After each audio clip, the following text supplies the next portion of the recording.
What's up, man? 25 gamers.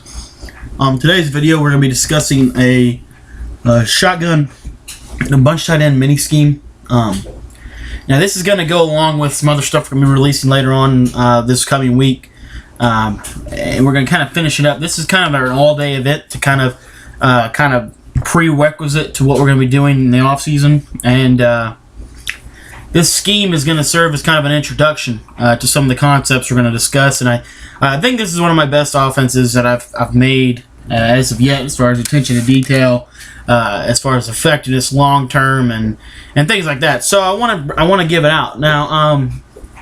Really quickly here, we're in the Minnesota playbook, and I will have a video later on that goes along with the audio, with the audibles and why we have certain plays, where we have them, etc. We're also going to have a depth chart breakdown sometime soon.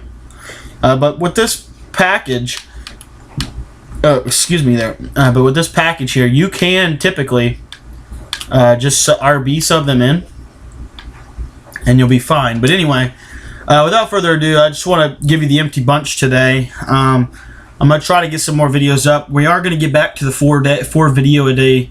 I think it's 3 or 4. It might be 3, but I might try to shoot for 4.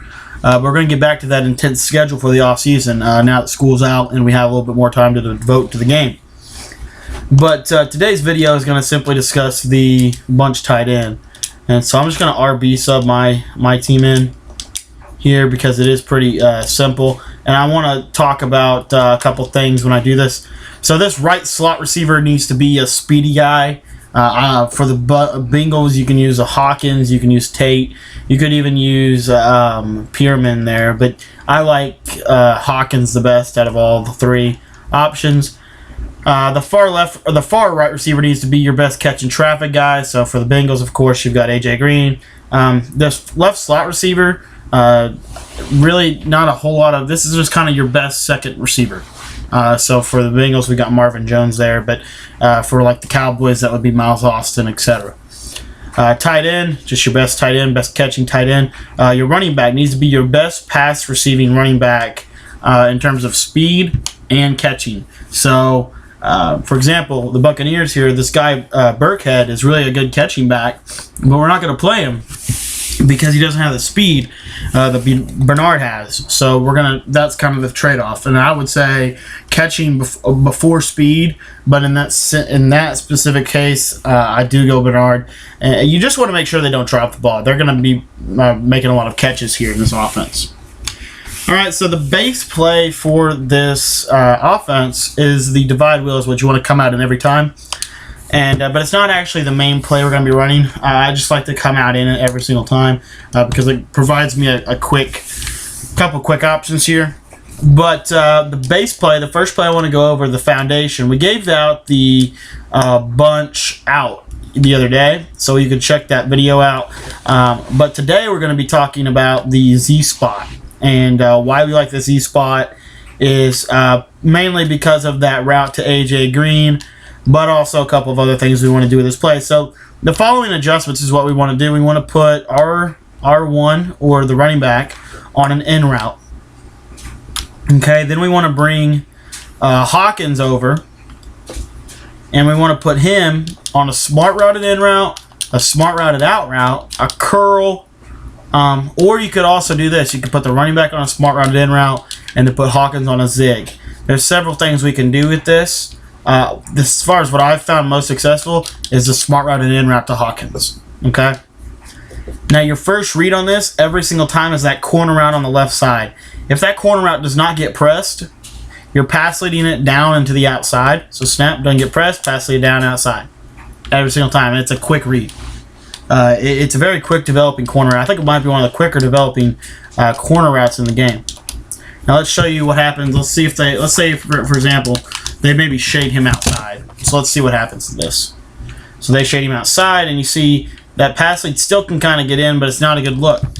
So if you see that shade, you don't throw it. Okay? And they will eventually start shading. Now, one key note as well, if you see something like this, so if your opponent does this, they base the line, automatic corner route every time. Automatic. Because they can't shade outside on a base line play. Okay? Just wanted to kind of give you an option there that we can look at later. And we'll talk more about the baseline later on in the scheme here. Okay, but here as we see, if they don't shade that corner route out, it's going to be open. And that's why it's our first read. And another thing we can get when we kind of look at the corner route, and this goes to a concept we're going to discuss later in the off season. Talk about reading areas of the field, not receivers. But when we look to the left, we can quickly glance up the safeties, and here we'll see that there's a 2-deep look. Okay, so obviously that can mean 2-man under, cover 2 seed, cover 2. So the key defender, the defender that we really want to read against the 2-man under, especially if they shade out, is the middle linebacker. So in this example, we look left. Okay, the middle linebacker goes with the running back, and that immediately means that running back is going to be wide open. For your progression, that running back is your second read. Okay. All right. Oh, I didn't mean to do that. Go back, Jones. Everything else really is kind of his own read. Hawkins' route will beat man coverage, but again, it's not something that's glamorous. That was kind of a bad look there. I don't know what happened on that one. You know what? It might be best to put him on a curl. Huh. Let's see here. Let me check something here. Let's see. Do a little National Live Internet labbing here. Take a look at this. Curl. Nope. But he pulls him out, but I don't like... See, this is why... And then we'll get back to that in just a minute when we talk about the zone read. But, anyway, Hawkins is in route. You don't want to... It's kind of dicey. Okay? That's why the out route is good and the curl route's good as well. The in route's just more successful for me because I don't need that man read. Honestly, I just really don't feel like I need it. And if I...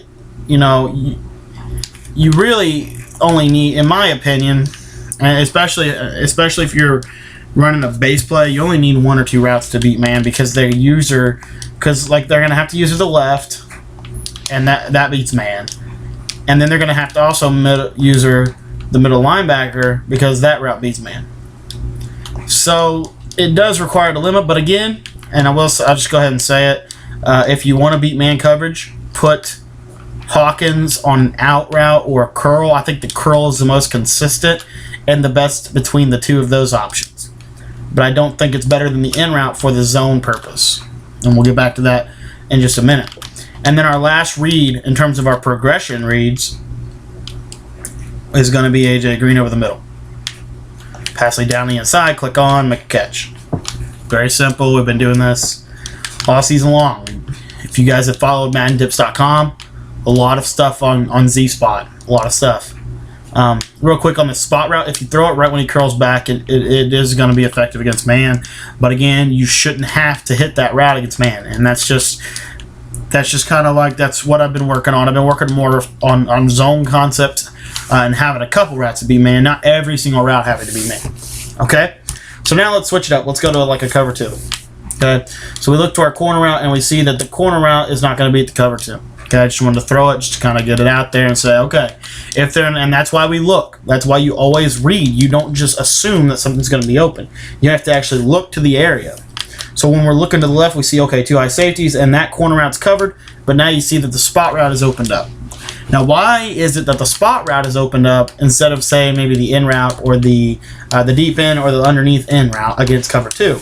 It's because of the flat zones and the way the yellows play. They're going to stretch the field out, and we'll just be able to take that little underneath route to Jones. Now, what will happen if I remembered correctly from last night when I was working on this play, AJ Green should get open here, late. Yep. See how the deep in route by Hawkins, and that's why I like the deep in route. Because watch what happens. I'm not 100% sure on this. This is just kind of like off the cuff stuff here, but I don't think that the middle linebacker will hold the same. Well, I guess he did hold the same, but I know in cover 3 for sure that they won't hold the same. But anyway, you can do the in or the hook. It really is. It's all constraint theory anyway. So, and you want to mix it up. You can mix it up with in, out. You can do. They serve the same purpose. Is what I'm saying. But anyway. Okay, so other reads against cover 2 here. You can actually hit this route to Bernard real quick, and but again, it doesn't coincide with the rest of the play to warrant me kind of emphasizing that progression, which is why I want to emphasize look to the left, get the read, and then make a decision and hit Jones underneath against the cover 2 plays. That's just my personal, I think, best opportunity for you for success, because it's going to force the defense to. They're going to have to do. Let's show you what they'll have to do. Okay, so to stop the corner route, they're going to have to play like a cover 2C on the outside to stop that corner route. Okay, we know that we don't have a vertical route, so they can go through and they can take Woodson, put him on the spot route, and that'll do a decent job. Now they know they can't take away the route to the running back, so they're going to put a flat zone here. They're going to man up the back. Okay, now they're going to rely on Roach to take away Hawkins' route. So Adams and Roach are going to take away Hawkins. So let's just do bracketed yellows here, and then we'll just man up on green. Now let's see what this does. So we see there it is, and you see now your in route is kind of blanketed. But what's not blanketed in that little adjustment tree there is, of course, the route to green. And that's why I want to stress reading progressions, and your not only are you reading where they're like what shell they're in, but you're also, of course, reading your progressions as well. I don't want to overemphasize either of those, but I think they're both equally important. But anyway, so moving on to the cover 3.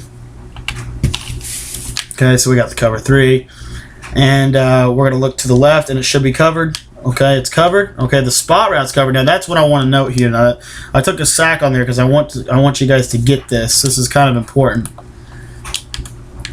So your first read, obviously, in this progression is Eifert.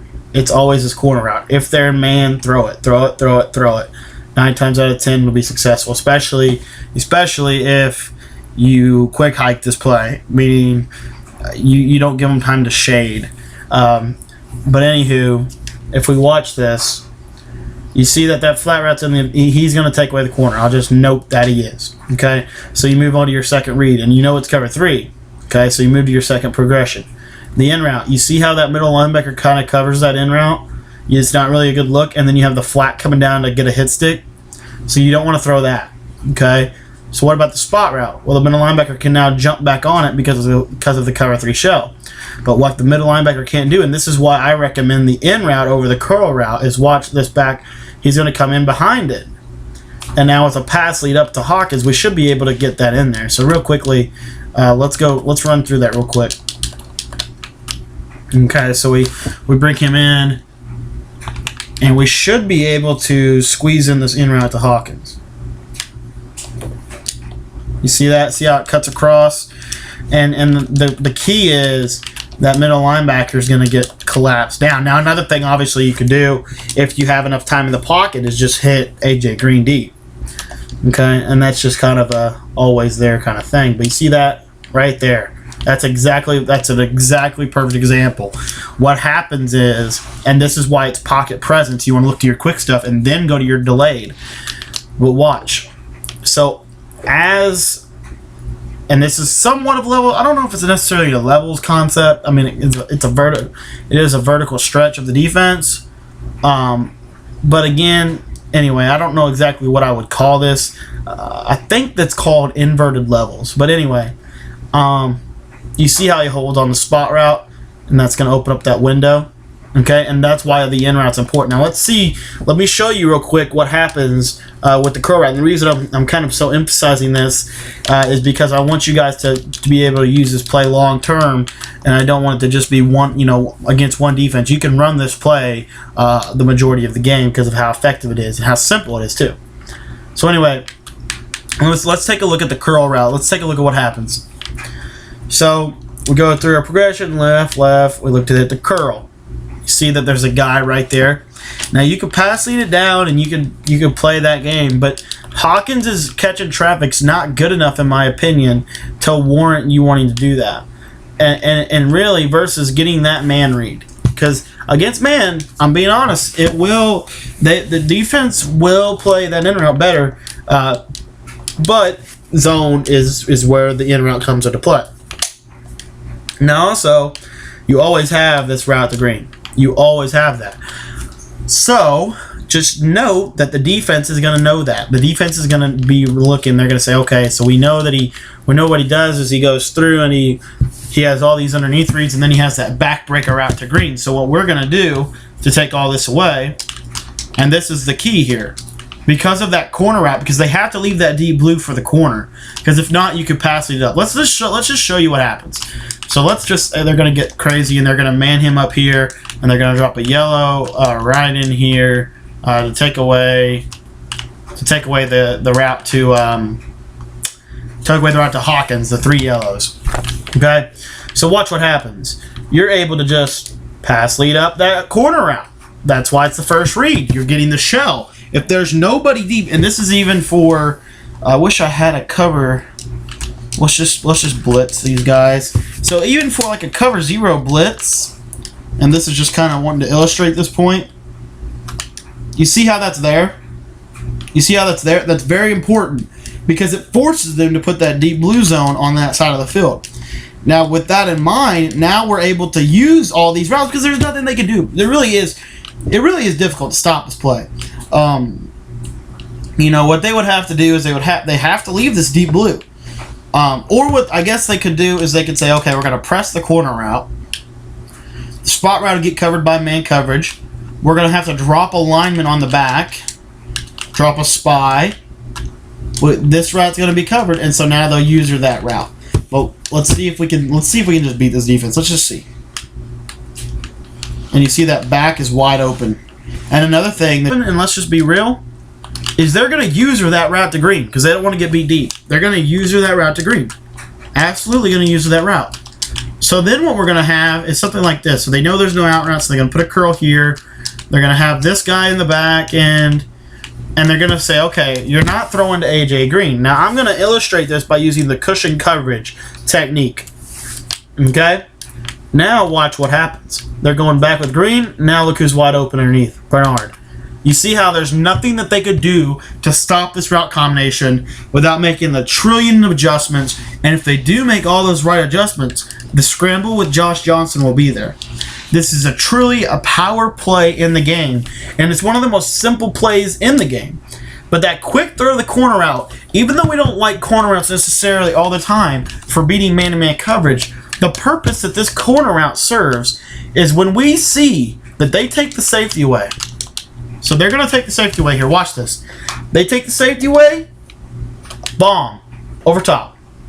Every single time, 100% bomb every single time. They cannot take the safety away over there. Now let's take a look here, and now this is where your scheme comes in, because they start using press man, and press man is probably the most effective combatant to this offense. Now you're using your bunch. Now you're using your bunch out, and now you're dotting them for more yards, more yards, and more yards. This is where the scheme aspect comes together. And we'll be back tomorrow with another video on how I actually might be able to try to get one up later tonight. But I do want to continue discussing this scheme because it is very effective in my opinion. And we're going to be talking tomorrow about the play Divide Wheel and why it's one of the better plays in the game as well. So be sure to stay tuned to that. Until then, please leave a comment if you have any comments, questions, suggestions, or problems with this video. And thanks for your time. Have a great day.